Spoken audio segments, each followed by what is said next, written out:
अस्सलाम वालेकुम। कैसे हैं आप सब? उम्मीद है कि आप सब खैरियत से होंगे। अल्लाह ताला सबको अपने हिफ्ज़ व ईमान में रखे।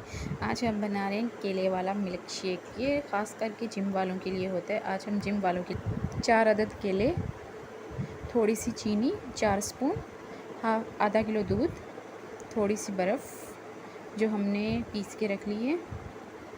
ये देखें, बिल्कुल ये जिम वालों के लिए बहुत अच्छा होता है केले का मिल्क शेक।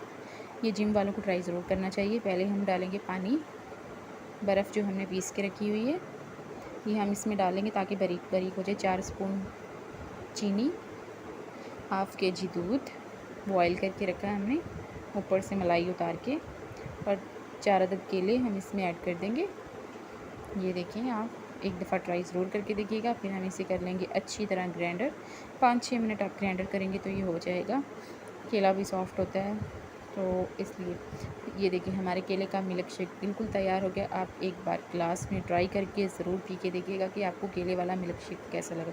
अगर आपने मेरे चैनल को सब्सक्राइब नहीं किया तो प्लीज़ मेरे चैनल को सब्सक्राइब कर दें। नई नई वीडियो देखें, आपको नई नई वीडियो देखने को ज़रूर मिलेंगी। और हमें दीजिए इजाज़त, नई रेसिपी के साथ फिर मुलाकात होगी। आप एक बार ट्राई करके ज़रूर देखिएगा केले का मिल्क शेक। ये बहुत सारा ख़याल, हमें दुआओं में रखिएगा याद। अल्लाह हाफ़िज़। नेक्स्ट रेसिपी के साथ फिर मुलाकात होगी।